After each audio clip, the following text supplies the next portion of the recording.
Here's something funny. Kentucky State Senator Brandon Smith's lawyer argued in court that he should not be charged with driving under the influence because of a provision in the state constitution. I think you're really going to like this. Brandon Smith is a Republican, just so you know. Smith was arrested towards the beginning of the year, charged with speeding and a DUI after allegedly blowing a .088 on a preliminary breath test. He was reportedly driving 65 miles an hour in a 45 mile an hour zone.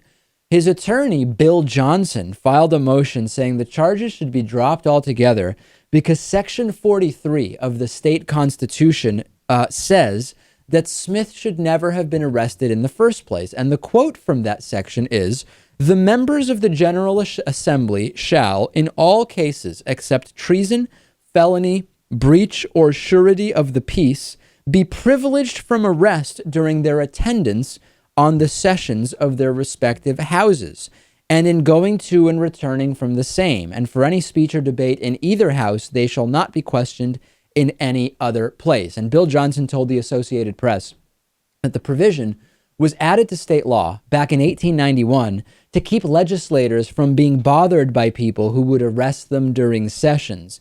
I have a very basic question about this, Lewis.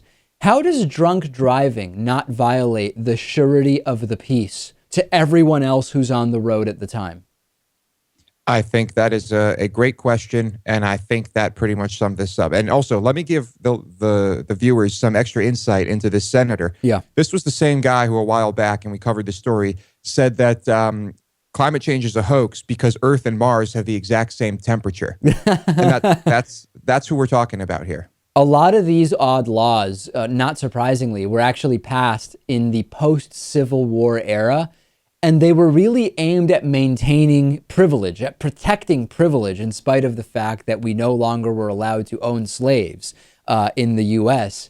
And I don't know specifically whether this is one of those laws, but I've read about many of them. And the fact that they're now being cited is funny, but it's also funny to me that even the law as written shouldn't really be protecting this guy. No, not at all. This is a clear violation, and I really hope that he does not get away with this.